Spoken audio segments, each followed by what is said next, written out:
No episódio do podcast do Publish News desta semana, conhecemos mais 3 histórias de pessoas que saíram do lugar comum e foram atrás do sonho de abrir uma livraria independente. São histórias que vão além do óbvio, além do idealismo e contam já com muito profissionalismo e busca por conhecimento. Conversamos com Pedro Gama, da Travessia Livraria em Belém do Pará, com Marcelo Soriano, da Candeeiro em Campinas, São Paulo, e com a Agatha Kim, da Aigo, no Bom Retiro, em São Paulo, capital. São 3 propostas diferentes, mas que têm em comum uma atenção especial ao espaço, à curadoria e à escolha de títulos que estão nas suas prateleiras, e ainda a interação criada com os leitores de cada um dos lugares.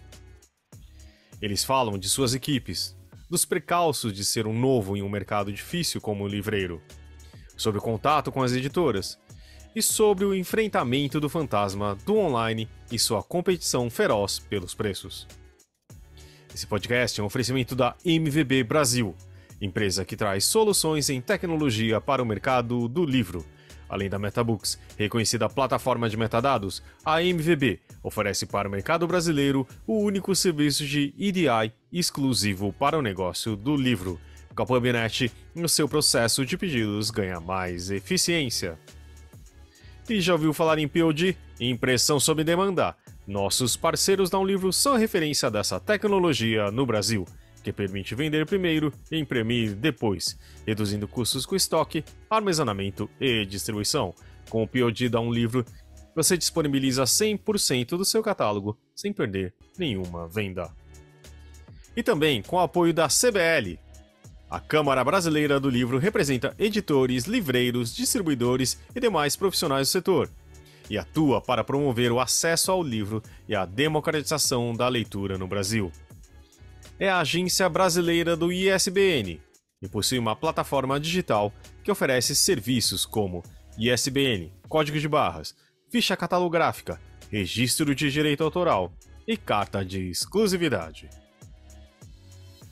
Esse é o episódio número 277 do podcast do Publish News, do dia 24 de julho de 2023, gravado no dia 10. Eu sou o Fábio Errara. Esse episódio conta com a participação de Thalita Facchini e Guilherme Sobota, e a edição de Fábio Errara. E não se esqueça de assinar a nossa newsletter, nos seguir nas redes sociais, Instagram, LinkedIn, YouTube, Facebook, TikTok e Twitter. Todos os dias com novos conteúdos para você. E agora, Pedro Gama, Marcelo Soriano e Agatha Kim. Queria primeiro agradecer Pedro, Marcelo e a Agatha aqui pela presença. A gente tem uma pequena tradição no podcast que tentar juntar novos livreiros, né? E apresentar para o mercado também e saber da onde vem, para onde vão e toda essa história. Então essa é desse de agora. Queria começar com vocês falando, acho que é uma pergunta meio óbvia, mas a gente o cenário para livrarias, digamos que é desafiador, né? Você tem uma competição muito grande, tipo, online você tem uma guerra de preço, né? Então, o que cada um fez cada um abrir a sua livraria, né? Que estão aqui hoje. Eu vou começar em ordem alfabética, tá? Agatha, você quer contar um pouquinho pra gente? Posso começar? Já estava esperando que isso acontecer comigo, né? Bom, boa tarde aí para todo mundo, para quem chegou depois, Marcelo e Pedro, prazer e obrigada de novo pelo convite. Essa é uma pergunta que todo mundo faz, né? Porque abrir uma livraria, inclusive a gente ainda está para abrir, a gente vai abrir daqui a 10 dias exatamente. Como a gente está aqui para a rua, dentro de uma galeria, todo mundo fica entrando. E acabou de entrar uma senhora que conhecia eu e a minha sócia desde criança e falou: por que vocês estão abrindo uma livraria? Vocês não precisam disso. E aí, desde essa pessoa até vocês, as pessoas, né, surge essa pergunta: para que isso? Você precisa disso? Eu não acho que necessariamente é sobre precisar, né? É também, no meu caso, mas é também sobre querer. Eu acho que é um desejo, é, principalmente para mim e para as minhas 2 sócias, que somos filhas de coreanos, imigrantes. Para a gente, a livraria sempre foi essa ausência que a gente sentiu no nosso bairro do Bom Retiro. Bom Retiro é um bairro super tradicional de São Paulo, muito comercial e muito cultural, e ela nunca teve uma livraria, pelo menos nos últimos 40 anos. Pelo menos desde que eu nasci, nunca teve uma livraria. E para a gente ter acesso a isso, a gente tinha que atravessar uma avenida, uma marginal, né? Chegar ali no Center Norte para ter acesso a isso. Então, por que ter uma livraria? Porque sempre vai ter uma criança que vai querer ler um livro, como eu era. Porque eu acho que não é de hoje que o livro e a livraria está em crise, não é de hoje que as pessoas questionam, talvez agora esteja um pouco pior por causa da internet, mas eu acredito na livraria como um lugar atemporal de descoberta, de até também escape, mas também de imaginar novas possibilidades, novos mundos. E eu acho que hoje não tem mais nada que a gente precise além do que possibilidades e imaginação. Acho que a livraria é o lugar que mais permite isso e a gente está precisando, né? No mundo de inteligência artificial, chat GPT, né? Eu acho que a livraria é o lugar mais necessário. E desculpa a minha resposta longa, mas é isso. Imagina. E você, Marcelo? Bom, como todo mundo atrás, dá para ver que a gente gosta de livros, né? É uma vida lendo e eu escrevo também, né? Eu sou escritor e leitor e eu fui atropelado por essa livraria, tá? Eu tenho uma sócia que é uma amiga e a gente fala de livros desde sempre. A gente troca ideias, a gente discute o que um está lendo, o que o outro leu, quais são as referências. E a Adriana, minha sócia, que não está aqui no momento, sempre falava assim: eu vou ter uma livraria e eu vou ter uma livraria. E eu acho que tem muito um pouco que a Agatha falou. A livraria tem a coisa do ambiente, né? Eu acho que quem gosta, e a gente está sentindo isso muito, a Agatha ainda não abriu, o Pedro já. Acho que nós abrimos mais ou menos na mesma época, nós estamos aí há uns 3 meses, 2 meses e meio, três, né?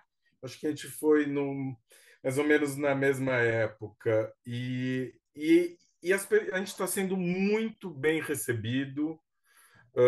Essa competição a gente sabe que é complicada e eu acho também que quem abriu a livraria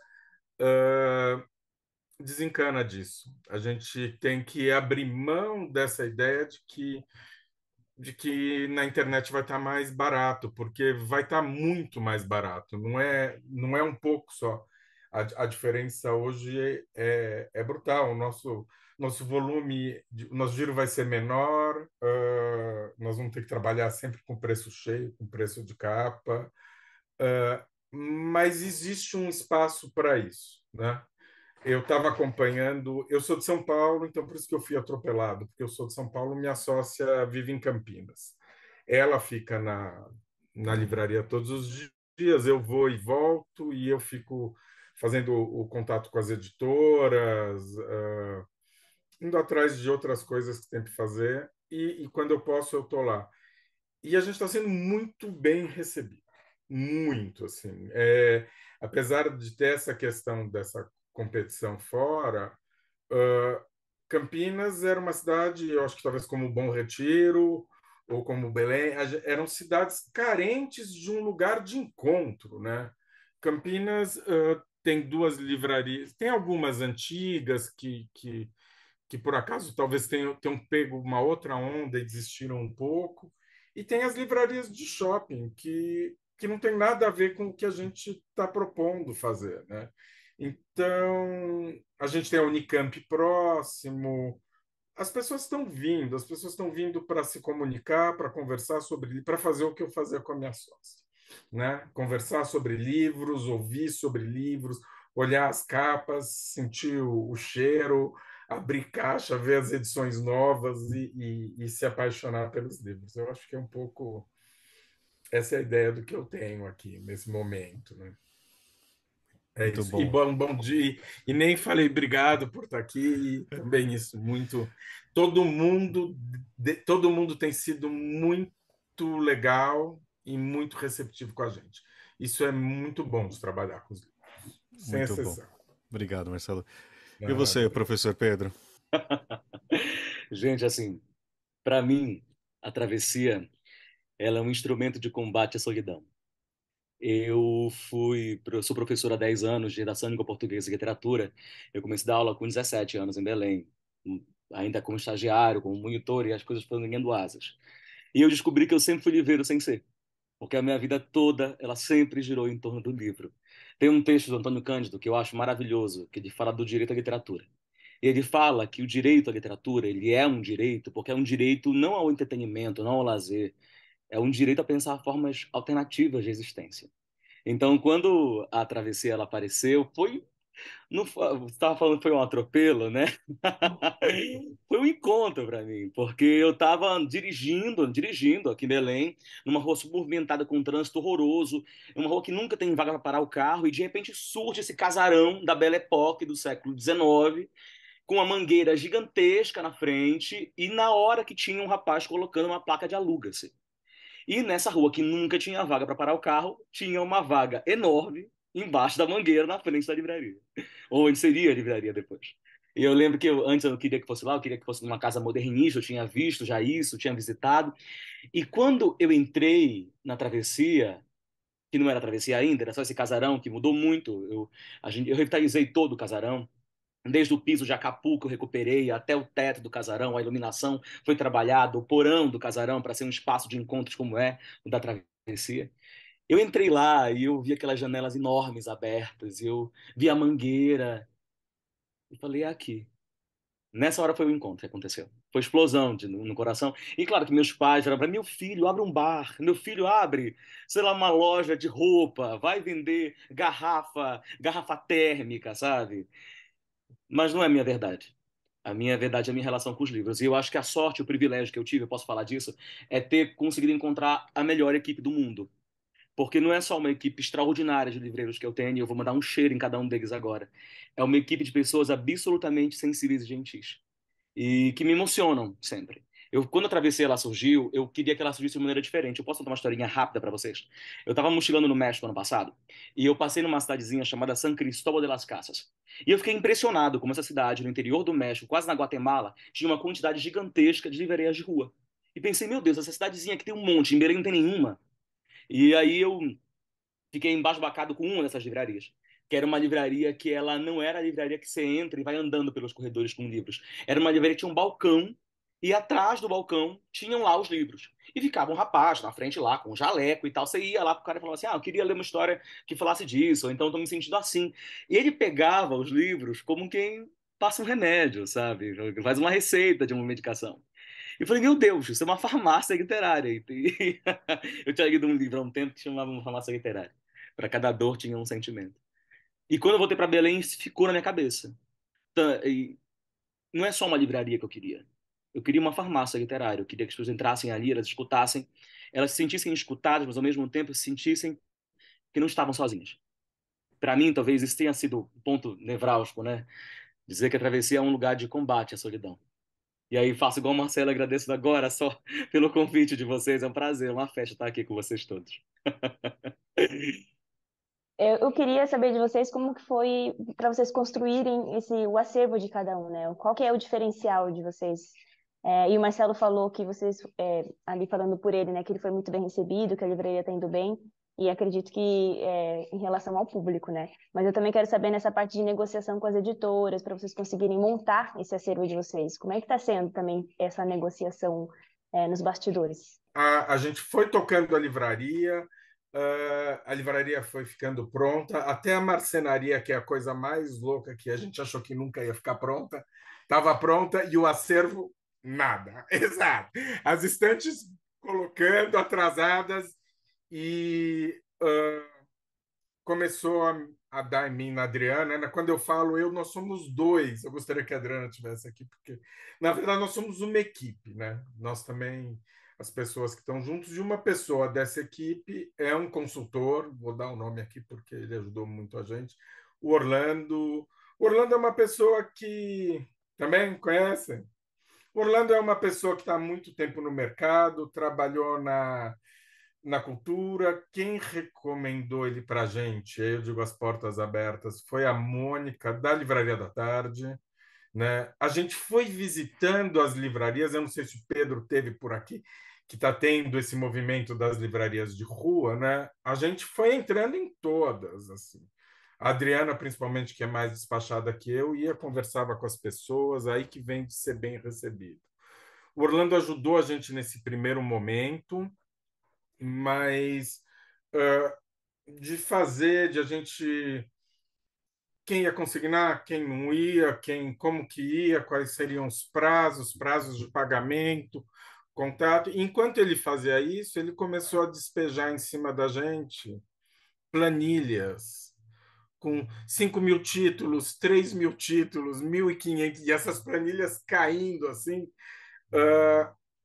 E eu me sentia que nós dividimos, eu acho que foi uma coisa muito interessante, porque a gente falou, se a gente for discutir todas as pessoas, a Paty que trabalha com a gente também comprou o infantil, a Paty veio da cultura, a Paty tem um conhecimento muito grande de infantil, ela trabalha com a gente, e nós dividimos por editoras, e a gente resolveu não discutir o assunto, porque a gente achou que se a gente fosse discutir cada compra, quantidades e títulos, não ia ter fim. Nós dividimos essas planilhas e a gente parecia criança, sabe? Olhando aquilo e botando assim, eu quero 2, eu quero 3, eu quero 1. Sem exagero, a gente tentou não exagerar, a gente calculou quanto a gente tinha de estante para ter uma ideia mais ou menos do que seria o nosso acervo inicial. E saímos conversando. E aí a receptividade... Hoje nós estamos trabalhando com praticamente 40 editoras, todas em consignação. E a gente, algumas poucas não, sinto uma dificuldade maior no infantil, mas eu acho que eu entendo, porque tem uma questão de manuseio no infantil que a gente está descobrindo agora, que deixa o editor do infantil um pouco mais reticente, né? Porque tem essa troca de livros. Existem algumas editoras que eu acho que também têm um pé atrás por negociações que não deram certo no passado, né? Mas a maioria das pessoas tem sido super legais, tem ajudado. Algumas das editoras menores, eu até pedi para eles mesmo escolherem o que eles queriam nos mandar nesse primeiro momento, porque são muitas, né? Nós estamos lá com, não sei, imagino, não sei quanto que vocês têm de livro, qual é a ideia, mas eu acho que a gente está com quase 8.000 livros. É uma insanidade para você colocar esses livros para dentro em um mês e pouco, que foi o que a gente fez, né? Então, a gente contou com a ajuda de todo mundo. Eu, a Adria Patti da livraria, o Orlando, da parte dele também, fez algumas coisas. As editoras mandaram para a gente. E agora tem algumas editoras que a gente tem interesse que também está tendo um relacionamento mais difícil. A gente vai atrás e tentar mostrar com o nosso trabalho também de que dá para confiar, entendeu? De que o negócio acontece e dá para confiar. Essa é a minha ideia. Mas Thalita, é um assunto azedo, logo de cara, assim, esse é um assunto um pouco azedo. E você, Isso. Pedro? Eu acho que talvez seja o desafio principal da montagem da livraria seja fazer a amarração comercial. Na travessia nós tivemos o auxílio de muitas pessoas que foram maravilhosas com a gente. Eu vou para São Paulo com esta frequência, então já conheci a Mônica da Livreira da Tarde, a Zil Livreira da Tarde, que é uma amiga muito querida e que é do Pará também, então a gente fez logo amizade quando cheguei aí. E conhecia já os meninos, né? O Beto e o Berico da Livraria Simples. Eu vi esse movimento com muita empolgação lá de São Paulo, né? Das livrarias de rua que estavam abrindo. São Paulo, no Rio, em BH também. E eu fiz um curso que teve de administração de livrarias e formação de livreiros pela Catavento com a Casa da Educação, que me abriu muitas portas e me ajudou muito em pensar administrativo e comercial. Foi lá que eu conheci a Maria Carolina Borim, que foi a pessoa que amarrou o comercial pra gente, essa pessoa maravilhosa que deu tom e conseguiu colocar meus pés no chão, porque a gente sonha muito, livreiro tem essa coisa de sonhar muito. e ela que veio trazer um pouco da realidade, conseguiu fazer com que essas portas elas se abrissem para o projeto.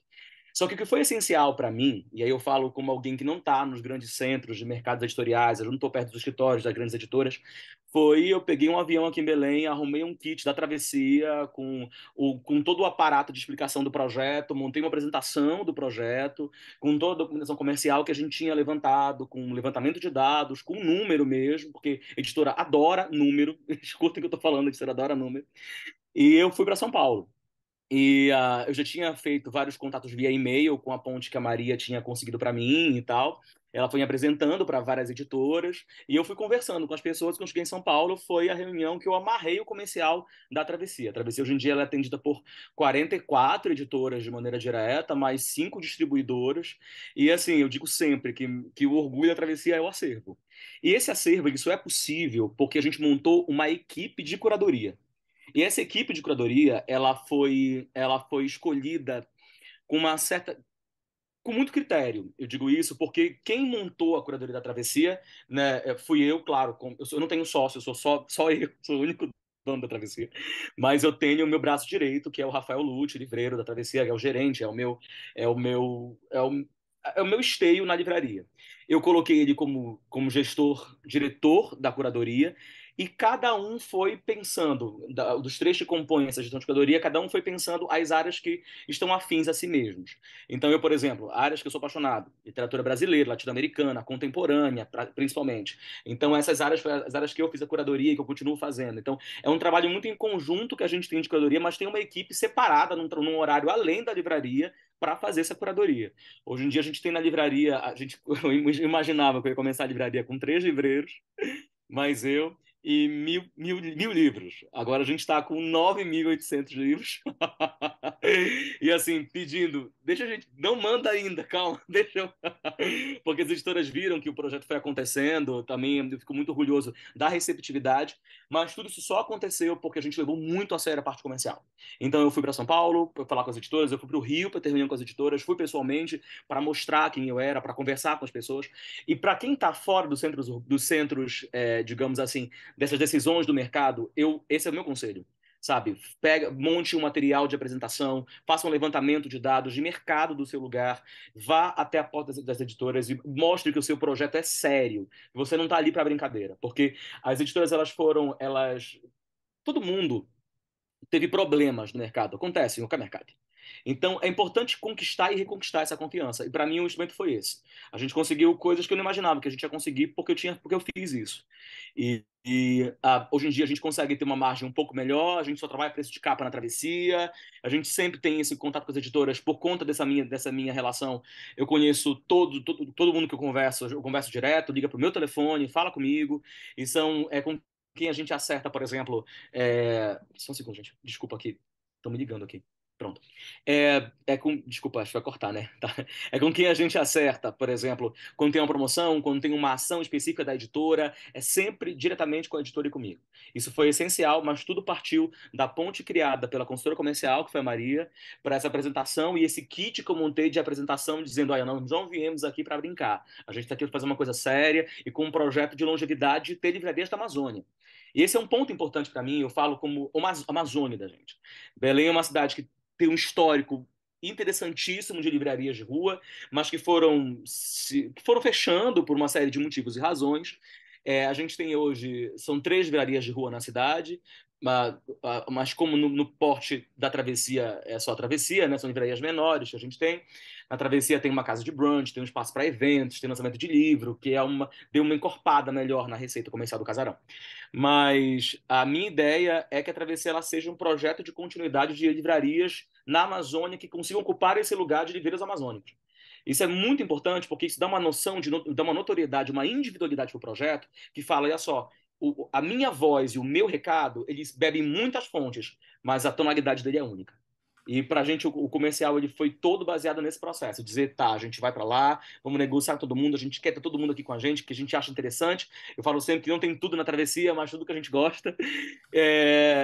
Mas o ponto principal foi, eu acho que ter apresentado esse projeto de maneira séria, com uma ponte séria, foi o grande diferencial para a gente conseguir esse acervo que a gente tem hoje em dia e conseguir, inclusive, vencer as barreiras dificultosas que algumas editoras tinham colocado para atender livrarias direto, né? Hoje em dia, dessas 43, 44 editoras que atendem a Travessia, mas as distribuidoras, a gente tem só 2 que não são consignação, porque elas não trabalham com nenhuma livraria com consignação. As outras todas a gente trabalha com regime de consignação. Bom que agora que eles responderam tudo sobrou pouca coisa para mim, mas vamos lá. Acho que um dos grandes desafios para a gente aqui na livraria é a curadoria. Então a gente se propôs a abrir uma livraria no Bom Retiro, porque não tinha nenhuma, mas a gente não queria abrir uma livraria apenas com uma proposta geral. Então a nossa proposta é de ter uma curadoria pensada para as comunidades imigrantes do bairro do Bom Retiro. Então, para quem não conhece, o bairro do Bom Retiro em São Paulo é um bairro que há mais de 140 anos recebe imigrantes. Então, primeiro foram os italianos, depois vieram os judeus. E, enfim, né, minha família é uma dessas comunidades, dessas que veio junto com a imigração coreana nos anos. A minha veio nos anos 70 e a comunidade coreana está aqui desde 65, 63, desculpa, fez 60 anos. Então, esse é um dos grandes desafios, porque muitos dos casos, as comunidades que a gente está olhando são subrepresentadas na literatura. Então, por exemplo, a comunidade hispanohablante aqui do Bom Retiro, que é muito forte, que é a boliviana, paraguaia e equatoriana, são 3 muito importantes para a gente tem muita dificuldade de achar publicado. Importados, tá muito difícil trazer num preço acessível, né? Então, a gente está abrindo a curadoria para não apenas ter as comunidades imigrantes do bairro do Bom Retiro, mas também de São Paulo, para ter também, por exemplo, a japonesa. Mas a gente não quer abrir muito para também ter esse olhar que traga representatividade para essa literatura que também não é muito olhada dentro de São Paulo. E também para os importados. Então, a gente abriu, tem também uma curadoria de não ficção, porque a gente acha muito importante, porque o que acontece com as comunidades imigrantes é ficarem mais conservadoras, né, dentro de si. Então, a gente também tem um olhar de não ficção muito forte e o infantil, então isso ajuda, mas a gente quer muito manter esse olhar para alguns países específicos e para a temática de imigração e diásporas. Isso faz com que a gente ficou mais de 2 meses pesquisando, a gente teve ajuda para fazer a curadoria. Suando, a gente chegou em 2.000 títulos pensados de novo para essa temática, e não é muito, assim, é relevante, mas, por exemplo, autores bolivianos, a gente tem 7 títulos sobre a Bolívia, ou de autores bolivianos. Então, para vocês terem uma noção, é muito difícil. Então, essa é a dificuldade número 1 de curadoria. Sobre a parte de negociação e do ponto de vista comercial, muitos desses livros são fundos de catálogo, porque quem se interessa pela Revolução Paraguaia, né, pela Guerra do Paraguai, pela Revolução na América Latina, assim, hoje está aumentando o interesse, mas é uma dificuldade. Então, é fundo de catálogo, são livrarias, são editoras menores, isso ajuda, mas a gente teve sim algumas dificuldades, não vou mentir, com algumas editoras, que eu acho que é pelos motivos que já foi mencionado, né? Acho que é um mercado que está passando por um certo estresse pós-traumático, né, natural, e a gente que está chegando sofre, principalmente eu e as minhas 2 sócias, que não viemos do mercado editorial, somos 3 mulheres, a gente não é mais tão jovem, mas a gente parece ser jovem. Então, é natural. Assim, a gente fez tudo que o Pedro comentou. A gente fez a apresentação, a gente apresentou números, a gente estudou, a gente fez, desenhou a viabilidade comercial, a gente conversou com especialistas, fizemos uma ronda de apresentações para editora, a gente conversou com livreiros, e mesmo assim, tem editora que não recebe. É uma realidade, gente, porque por tudo isso.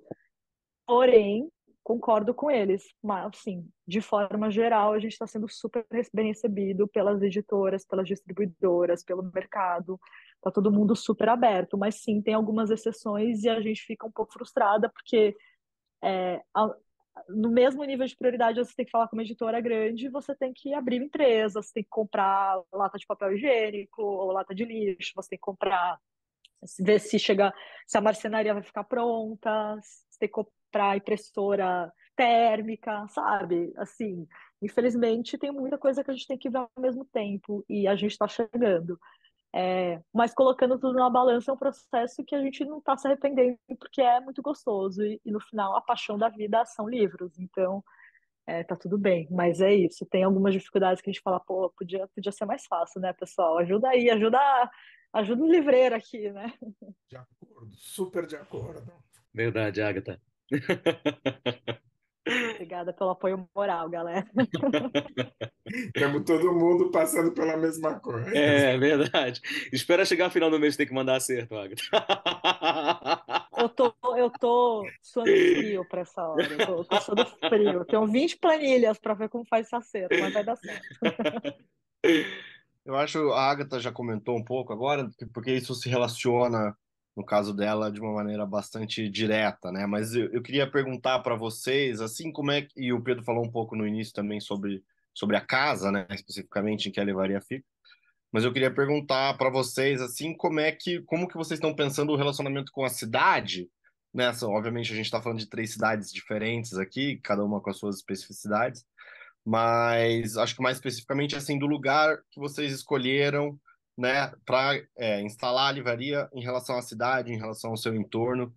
Eu acho que isso no caso da Agatha fica um pouco mais claro aqui, porque e também, né, porque eu sou aqui de São Paulo e conheço lá a região, então eu sei como que essa relação se dá, mas eu queria ouvir de vocês três Mas depois, toda. se você quiser, eu posso comentar um pouco mais lugar do ponto que a gente escolheu. Mas vamos Claro, lá, por favor. meninas. Quando eu falava ainda há pouco que o casarão ele foi um encontro, né? A rua movimentada e tal. E o casarão ele fica numa parte bem movimentada de Belém, perto de várias faculdades particulares, universidades. Mas o ponto principal para mim foi pensar nesse legado que Belém tem em relação à Belle Époque, que é um legado por muitas vezes preterido. Então, estar naquele casarão, escolher aquele casarão, foi um ponto, inclusive, de uma escolha patrimonial, de pensar em salvar esse patrimônio e renovar o patrimônio. A gente não está numa parte do centro histórico da cidade, a gente está numa parte que não é tombada pelo patrimônio histórico nem pelo IFAM, mas, ao mesmo tempo, aquilo mudou o ar da rua, se você verificar. Quando é uma rua de muitos pedestres, e quando você vai passando e você vê o casarão numa cor diferente, com iluminação diferente, com jardim na frente quando você entra, as pessoas elas passam assim já. Elas passam com um olhar já meio desviado para o casarão. E quando eu escolhi esse espaço, eu escolhi um dos motivos foi o porão. O casarão tem um porão que antes era o lugar de apoio dos empregados, dos supostos escravos naquela época, mesmo no período anterior. O casarão ele não data do período pré-escravidão, ele é pós-escravidão. Mas ao mesmo tempo era um lugar que era endereçado para essa parte meio ralé da sociedade, daquela configuração que havia do Brasil. E é no porão da travessia, e a travessia, assim, a organização dela é como se você fizesse uma espécie de travessia. Quando você entra no casarão, você dá de cara com a primeira categoria que eu chamo de lamparina acesa. O lamparina acesa é aquilo que ilumina o caminho. É a nossa parte de não ficção, de pensamento contemporâneo, filosofia. É a nossa zona livre de algoritmos. Estava falando do chat GPT, ainda há pouco eu lembrei disso. E você termina o seu passeio pelo casarão no porão, que é onde e a última categoria é uma que a gente chama de curumins e cunhatãs, que é o nosso infantil. É como se você saísse do que havia de mais sério para que como quem faz as pazes com a casa da infância no final. E lá nesse espaço do porão é um espaço reocupado para o que acontece que nós chamamos de Projeto Ribeira. O Projeto Ribeira, ele faz então menção a uma série de círculos de leitura, de minicursos, de encontros que acontecem no casarão. E isso, para mim, foi meu sonho realizado. Na Semana dos Namorados, dia 12 de junho, teve um encontro na travessia que eu fiquei emocionado de ver. Foi um encontro sobre a obra da Patti Smith, sobre o amor na obra da Patti Smith. Eu pensei, meu Deus, quando que eu sonhei que em Belém ia ter um encontro falando sobre o amor na obra da Patti Smith e que, assim, apareceram 25 pessoas. Foi um sucesso para a gente pensar uma coisa tão nichada e direcionada. Então, na verdade, o porão ele foi o que me ganhou pela ressignificação, mas ao mesmo tempo me deu muito trabalho, porque é um porão, então ele tem um nível mais baixo, quem entra às vezes são 2 metros só, tem que andar meio abaixado. Só que eu achei que isso dá significado ao espaço de uma forma diferente.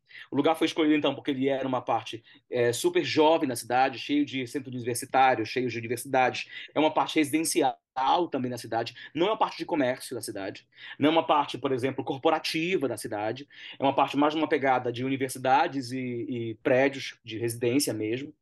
Só que, e eu pensava sempre assim, meu Deus, Belém chove muito, né, gente? A gente fala que em Belém que tem dois momentos do ano. Um que chove o dia inteiro e outro que chove todo dia, tá? Então, eu pensei, meu Deus, será que esse povo vai sair de casa para vir aqui? e que saem, eles vão. A gente, só para dar um dado rápido para vocês, nos 3 meses iniciais da travessia, a gente conseguiu fazer rodar, do nosso acervo inicial, a gente conseguiu fazer rodar um número quase 2 vezes maior do nosso acervo inicial. Então, assim, a cidade teve uma receptividade muito grande, mas principalmente eu acho importante pontuar isso, porque para mim tem que ser tudo além do livro. E eu acho que isso é coisa de professor, talvez. Mas eu nunca, a gente está fazendo, nunca é só o livro, sabe? Os livreiros da Travessia, eles fizeram, a gente fez vários minicursos, tem um projeto que eu chamo de Aldeia, que é de formação continuada para os livreiros. E eu dou essa formação junto com o Lute, que é o meu gerente, né? E nessa formação a gente já fez oficina de contação de história, leitura de poesia, oficina de comunicação não violenta, porque isso parece muito importante para a gente. Lidar com o público é muito complicado. E aí eu falo para a Agatha que vai abrir agora, assim, é muita paz no coração, alinhar os chakras. Vai ter gente maravilhosa, sempre tem gente maravilhosa, mas volta e meia parece alguém que não é tão assim. Você precisa dar uma respirada para não perder um réu primário, né? Você precisa. E nesse processo, essa relação da cidade com a livraria tem sido dessa agitação da cena local como um ponto de oficinas literárias. A gente tem sempre evento terça, quarta e quinta e sábado. Sempre tem evento na Travessia, toda semana. Você vai no Instagram, no mês sai a nossa agenda já de lançamento, mini curso, círculo de leitura, o Veredas, que é um projeto de aulas sobre literatura também, que eu dou lá na Travessia. E aos sábados a gente faz de manhã contação de história para as crianças. E a gente deu o nome de Histórias para Crianças Sensíveis. E foi uma lindeza, está sendo uma lindeza para a gente. Então, quando eu disse que eu fui atropelado um pouco, é porque a gente foi também atropelado pela casa, que não é um casarão, é ao contrário, é um casarinho, né? É aquelas casas, é uma casa de 100 anos, é, bem pequena, dessas que quase já não existem mais também, que estão sendo demolidas e subindo prédios. A gente achou o bairro do Cambuí. Eu não conhecia Campinas, então por isso que eu fui atropelado mesmo. A Adriana um dia me ligou e falou: achei a casa para livraria, né? Então a casa também é engraçado. O local diz muito, né? Sobre o que vai ser. É uma casa dessas pequenas que tem 2 salinhas na frente, 2 quartos, uma cozinha, um banheiro e então vocês imaginam um livro do chão ao teto, né? Nós temos livro onde deu para colocar, a gente colocou porque a gente queria infantil, a gente queria muita ficção, que é o forte, mas não ficção que tem uma conexão mais com literatura, né? A não ficção literária. Uma parte que a gente está arriscando para os adolescentes, que uma área ainda que a gente está tentando entender, porque as crianças vêm com os pais, os adolescentes parecem não frequentar o mesmo lugar que as crianças e os pais, que os pequenos, e também parecem, talvez, e que eu acho justo, estarem mais conectados na internet e mais sensíveis a preço também, né? Então, mas a gente separou uma sala para os adolescentes, uma sala. Então, uh, os eventos a gente está fazendo no quintal, que é um quintal super grande, tem sido muito legal, até a época das chuvas, né? Que aí a gente vai ter que cobrir, mas no começo a gente priorizou as estantes e a impressora fiscal antes de fazer a cobertura do quintal atrás, que é um plano para frente, né? Que vai ficar. Agora, a casa disse muito, entendeu? Acho que tem esse mercado de livrarias que tem atualmente, das grandes livrarias, elas estão em shoppings, né? Pelo menos em Campinas, foram todas para dentro do shopping. O acervo não tem nada a ver com o nosso, não tem as pequenas editoras, né? Eu recebi de algumas editoras as listas dos mais vendidos. Os livros que nós temos são o avesso daquilo, né? São os menos vendidos nas grandes editoras. E eu acho que isso também é engraçado a gente comentar, mas é o que funciona para a gente. A gente está fora do shopping, a gente está com os livros que não são o carro-chefe das editoras, e existe um público que estava interessado nisso, né? Que estava interessado naquela pequena edição, Tem algumas editoras que soltam 5, 6 livros por ano, que a dona vem entregar na minha casa, eu ponho no meu porta-mala e levo, né? Ah, esse tipo de... então, o local, eu acho que ele fala com isso também. É de rua, é um lugar de passagem, as pessoas vêm com os cachorros, quem quiser, tem gente vindo de outros bairros no final de semana. Sábado é um dia que tem muito mais movimento, porque as pessoas saem de outros bairros, porque era um lugar que não tinha, né? Não tinha essa opção. E existe um público que talvez seja menor que o público que está na internet ou que está nos shoppings, mas que a gente espera que seja o suficiente para manter a gente vivo. E parece que sim. Parece que isso tá acontecendo. Esse público existe, né? A gente tem um piano que era o piano que veio da casa de alguém para casa de alguém para casa de alguém e foi parar na casa da minha sócia que os filhos estudaram. E ela falou assim: vou botar o piano na cozinha. A gente falou: bota o piano na cozinha. Todos os dias alguém senta e toca o piano. E gente que tocam bem, né? Então, todos os dias. As pessoas sentam, tocam uma música, 2 músicas. Então, eu acho que do espaço tem não só essa localização física, como um ambiente que se cria para as pessoas virem discutir literatura, discutir arte, discutir cidadania, discutir uh, o direito de ter alguma coisa fora de um shopping, né? A opção, não, mas talvez um direito quase de ter algo fora de um shopping. Esse ambiente, o local físico e o ambiente, eu acho que pesam juntos. Vou comentar rapidinho, porque obviamente o Bom Retiro é super conhecido, mas a gente escolheu um lugar que ele não é bem na rua, ele é dentro de uma galeria que chama Centro Comercial Bom Retiro, e ele une 2 ruas, que é a Rua Ribeiro de Lima, que é uma rua vizinha ao Parque da Luz e a Pina, contemporânea, e a José Paulino, que é a rua mais famosa do Bom Retiro, porque tem todo o comércio. E essa galeria é uma galeria dos anos 60, ela tem 6 blocos, e ela foi construída nos anos 60 por um arquiteto imigrante polonês. Então, também a história tem, na sua concepção, essa história de ser de um imigrante, de ter sonhado um espaço super moderno para a época, porque o desenho ele foi desenhado para ser uma quadra aberta, né? Que eu aprendi também, né? Que é uma das 4 quadras abertas que existem em São Paulo, porque ela une essas 2 características de cidade tradicional, que é ter essa coisa de rua, de andar, então o tempo inteiro tá a gente passando, então ela é uma rua de passagem, e uma cidade moderna, são esses blocos de serviços, né? No projeto original ia ter habitação também, mas no final tem só salas comerciais e enfim, e serviços. E para a gente é muito legal de estar aqui para também ressignificar esse espaço, trazer colocar ele no mapa, porque apesar dele estar no meio do Bom Retiro, ele é escondido, ele é uma joia escondida. Eu morei aqui a minha infância inteira, eu nunca tinha entrado aqui. E aí depois eu contei para minha mãe que a gente estava abrindo uma livraria aqui, ela falou: "A sua avó tinha uma loja nos anos 80". E eu falei: "Gente, que loucura, né? Você vê como o Bom Retiro tá cheio de história".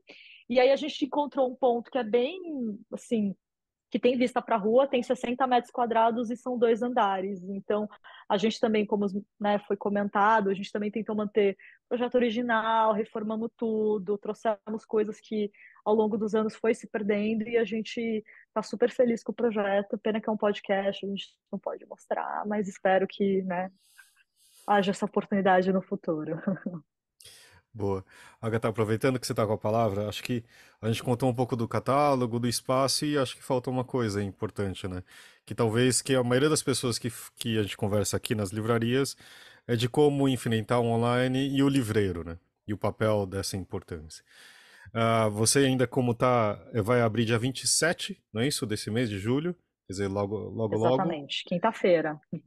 E como que é você ver esse papel de alguém que também não saiu de uma outra carreira e está entrando como livreira também?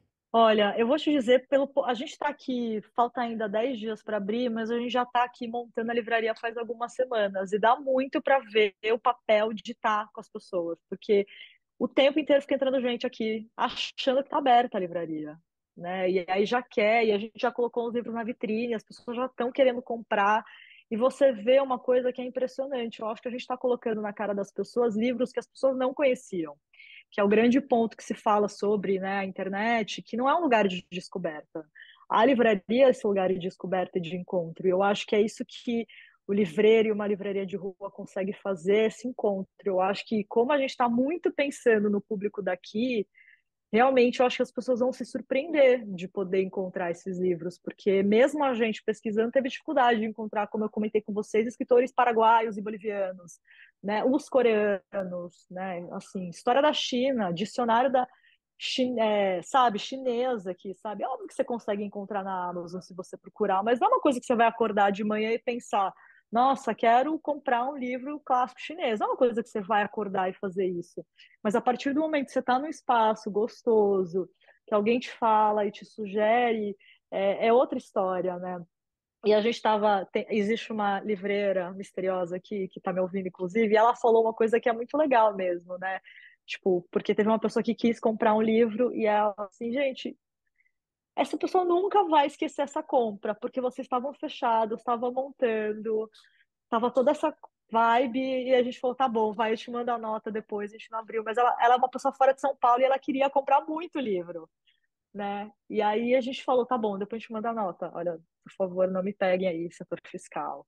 Mas, sabe, tem a coisa da memória que você constrói quando você está também indo para uma livraria. Quem constrói essa memória é o lugar, é o livreiro, é o livro. Eu acho que é difícil uma compra da internet criar essa memória para você, né? Então, essa emoção. Então, para mim, é tudo isso. E você, Marcelo, também, que, pelo que eu entendi, você também é um novo livreiro. Eu sou um novo livreiro. Eu e a Adriana, né? Nós Sim, sim. dois, nenhum dos dois era da área, então o que pode parecer um pouco assustador, mas eu também acredito que a gente vai criar algumas coisas que não existem ainda, para o bem e para o mal, assim. Mas o fato de a gente não ser livreiro, a gente vai, as coisas vão acontecer, não ter sido livreiros, né? Porque agora a gente é, a gente vai, o lugar está sempre em movimento. As nossas estantes, quando a gente foi delimitar, porque o livro, aí acho que todo mundo sabe, o livro, quando ele entra na estante assim de lado, né, ele quase morre, é um falecimento, né? Ele sair da bancada e ele entrar no lugar onde você só vê as lombadas, as pessoas já não pegam mais esse livro, né? Então, a gente criou uma pequenas divisões, onde cada estante tenha um microtema. Cada 1 metro distante, mais ou menos, tem um microtema, onde a gente pode sugerir para a pessoa, fala assim, você gosta, tem os latinos, é lógico que tem um pouco mais, né? A gente separou por origem, você gosta de literatura russa, ao invés de pôr os estrangeiros juntos, tem literatura do literatura do Oriente Médio, literatura da África, literatura negra está em outro lugar, literatura feminista, Brasil, tecnologia. A gente tentou criar aquilo que fazia sentido para a gente quando a gente procura um livro, né? Esses pequenos lugares. Isso tudo para voltar, que eu acho que eu já me perdi um pouco, é que a livraria ficou móvel, né? Porque conforme você vai colocando os livros na estante, eles começam a abarrotar aquele espaço que você deu para eles ou para aquele tema, e entra mais um livro que não cabe ali, você é obrigado a redesenhar aquilo tudo, né? Então as pessoas entram, tem sempre ou a Adriana ou eu, a Paty, a gente está mexendo, os livros estão circulando dentro do lugar e você está vendo eles, você está tocando as pessoas que chegam. Então volto para o assunto inicial. Elas vêm atrás de alguma dica ou de alguma referência que a gente possa dar. Eu acho que eu acho que a gente não tem que pensar no preço da internet, porque dá depressão, entendeu? A gente não vai entrar nessa história, a gente tem que criar um outro universo, né? Porque não dá, não tem. Então, não é um comércio normal. Acontece de vir gente lá pegar 7 dicas, não levar um livro nenhum, e que provavelmente vai comprar os livros na internet, e tudo bem, a gente vai ter que saber lidar com isso e aceitar, mas a maioria das pessoas vem, conversam e escutam e contam para a gente também algum livro que leu. Tem gente que vem e fala assim: olha, eu li 2, 3 livros desse assunto aqui que você não tem, vai atrás. Aí essa é dessa conversa que eu acho que sai, que é esse o negócio é uma parte do negócio é essa conversa que acontece o tempo todo, um cafezinho, um sofá que a gente tem. Tem gente que fica lá às vezes 3, 4 horas batendo papo e trocando ideias. Eu acho que isso é uma livraria de rua, né? Então essa experiência do tempo, esse tempo mais estendido, de você poder pegar um livro na mão e pegar 6 livros e olhar o preço e falar assim, mas eu só posso comprar 3 hoje e escolher. Esse pensamento, isso é uma coisa que acontece muito nesse tempo da livraria. Então, eu acho que a internet é um assunto que eu vou tentar abstrair da minha vida, assim, essa compra pela internet e a gente criar um outro lugar, um outro espaço. Acho Muito que é bom. isso. Dei uma transversada, mas acho que era. Voltei para a origem.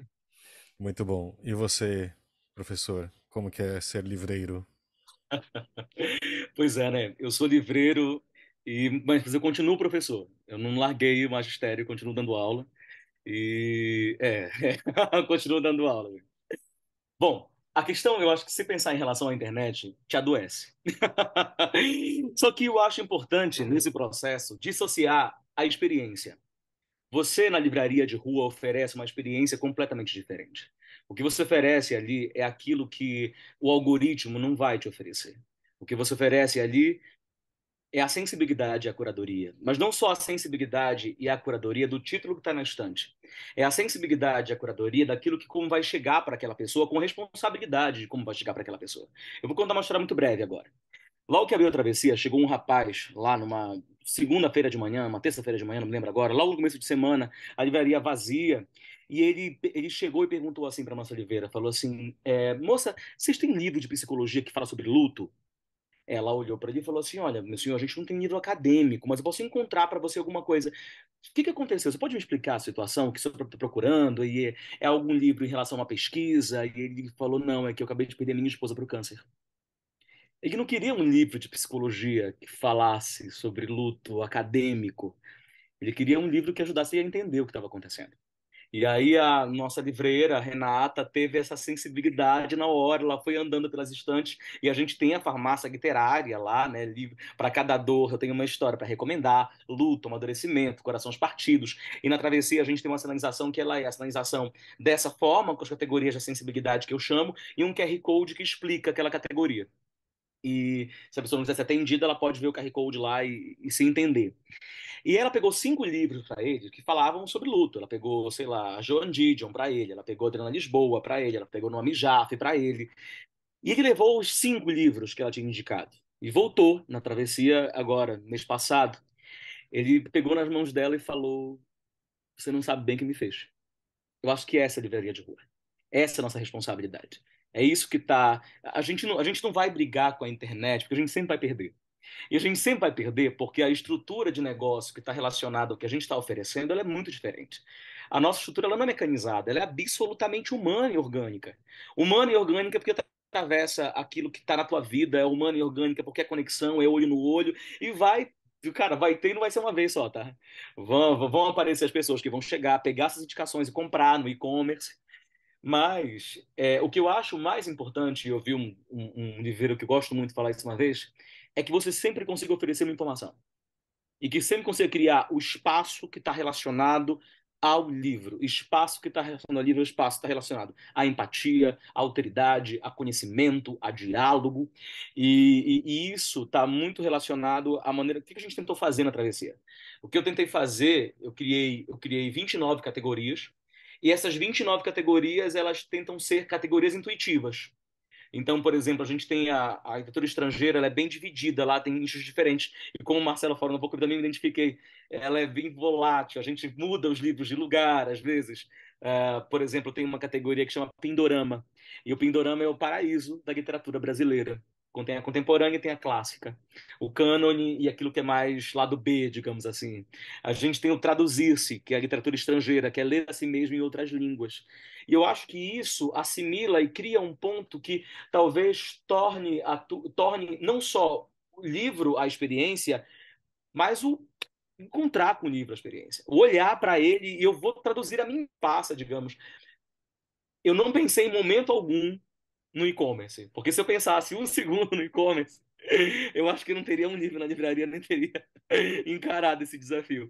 Mas o que eu poderia falar para acalmar os corações ansiosos é que a gente tem muita coisa para fazer ainda em volta do livro. Muita coisa para fazer. No Brasil a gente sente muito isso, né? E essa coisa de você ter que fazer muita força para vender o livro. E isso, para mim, na verdade, é parte do processo de estar divulgando um objeto que, num país com desigualdades tão abissais, é um objeto de luxo, para que as pessoas entendam, para que as pessoas descubram, na verdade, não entendam não, que elas entendem, para que elas descubram aquilo que há de alternativo no livro. E assim, eu fiz questão do nosso momento de negócio, do nosso acerto comercial, desde o começo, a gente tem livros de todos os preços. Então, assim como tem os livros do preço médio, R$ 59,90, a gente tem livro de R$ 9,90, a gente tem livro de R$ 19,90, livro de R$ 29,90. E eu vou contar só uma última historinha rápida aqui para finalizar minha fala, que já foi muito longa. Chegou um menino outro dia lá, e assim, gente, eu não sou livreiro de escritório, tá? Sou livreiro de atendimento, eu tô lá com as pessoas. Se eu não tô dando aula, eu tô na livraria atendendo as pessoas.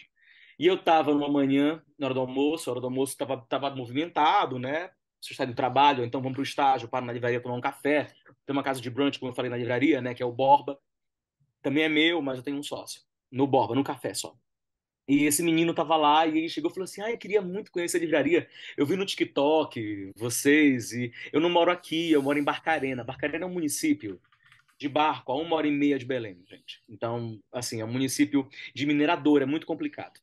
E aí chegou, eu estudo aqui com bolsa nessa faculdade. Eu queria muito conhecer a livraria. Eu queria comprar um livro para apoiar a livraria, mas eu só tenho R$ 20. Tem livro de R$ 20? Cara, naquela hora, aquilo ali foi. Falei, tem, claro que tem livro. Não, né, e eu falei, não só você pode levar um livro com R$ 20, como você pode levar 2 livros com R$ 20. Porque a gente tinha essa edição de R$ 9,90, de classes para todos, né, e tal. E aí ele levou Dom Casmurro, levou Romeu e Julieta, e eu fiz a embalagem da travessia para ele, com os carimbos, com o recadinho do livreiro que a gente coloca. E aí ele olhou e falou assim, é assim que é uma livraria, então. Na hora que ele falou isso, cara, meu dia, meu mês, estava tudo já encaixado, encaminhado. Então, eu acho que, na verdade, o que a gente está fazendo é encontrar o nosso lugar. E para encontrar o nosso lugar, não dá para gente se martirizar tentando procurar esse pertencimento em terras estrangeiras. É a terra do nosso coração, é a terra do que é verdade para a gente. E aquilo que é verdade no nosso coração funciona como modelo de negócio. Eu gosto de pensar que essas livrarias independentes que estão abrindo agora, e as de rua, como estão abrindo agora, elas fazem parte de uma nova geração de empresários. Que para o livreiro é muito difícil se pensar em si mesmo como empresário, parece algo muito agressivo.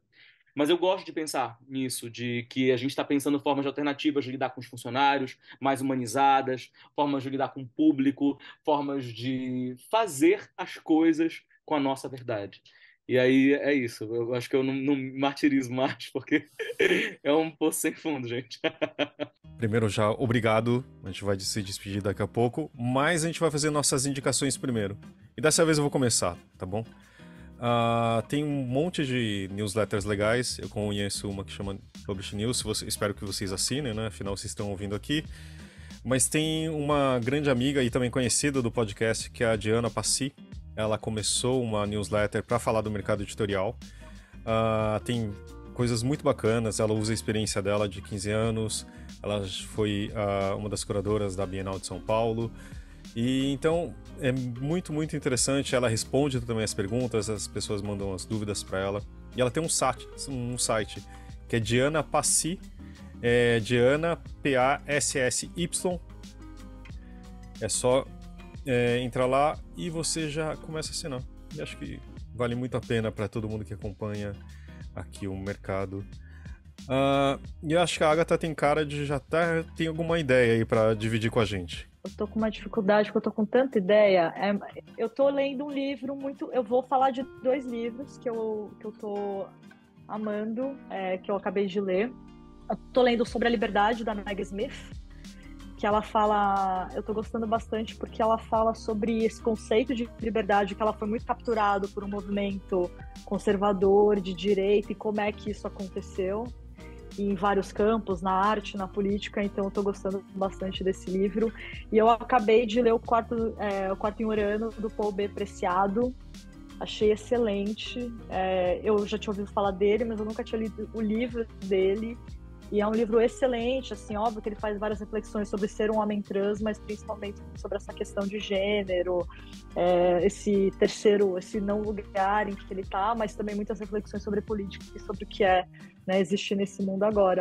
Eu estou me sentindo péssimo porque eu só falei de livros de pessoas brancas, então eu queria falar de um terceiro livro infantil, que é o Balas Mágicas, da Hannah Baek, que é uma ilustradora coreana da Companhia das Letrinhas. Enfim. Muito bom.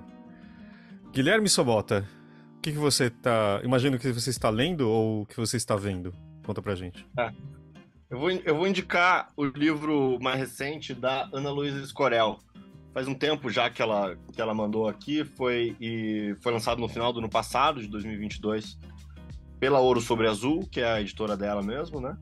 Mas uma edição super caprichada, é um romance, uma sátira aí que envolve, que satiriza, né, as relações políticas no Brasil nos últimos anos. Então é um romance bem divertido, da Ana Luísa Escorel, Fastio do Diabo. Muito bom. E você, Marcelo, o que você está lendo, vendo, indo? Também não vou conseguir dar muita dica de podcast. Eu ando num momento de guerra com a internet e com a tecnologia.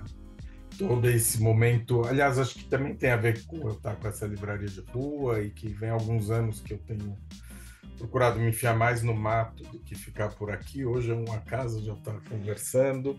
E o livro que eu estou lendo, acho que tem tudo a ver com isso. E eu costumo ler mais literatura de ficção mesmo, mas atualmente eu estou lendo A Queda do Céu, do Bruce Albers e do Schopenhauer, e lendo com cuidado. É um livro que é maravilhoso, que ele tem...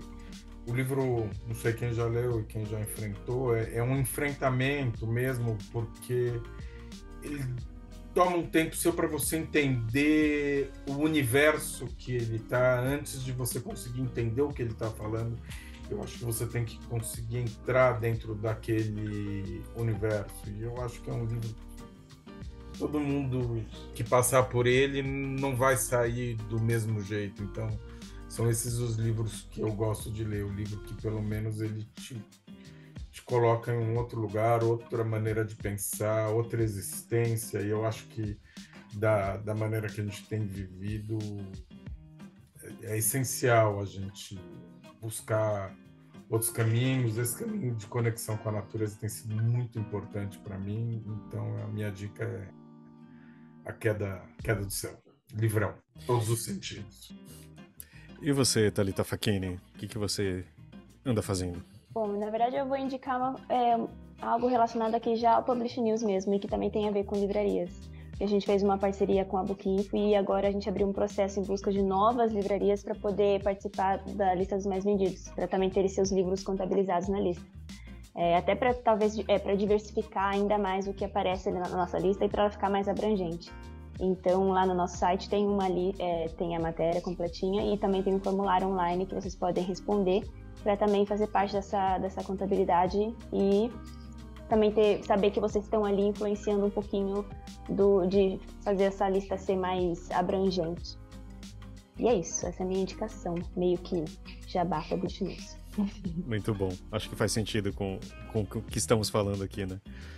E você, Pedro? Pois é, gente, eu sou um leitor de literatura. Eu sou uma piriguete literária, eu leio de tudo que me indicam. Só que tirei 15 dias de férias e eu fiquei enrolado, embasbacado com 2 livros que foram indicações de livreiros meus. O livro que eu vou indicar agora é O Gelo, da Ana Kavan, que sai pela editora Fósforo, e eu vou apresentar para vocês da maneira como o livro foi apresentado.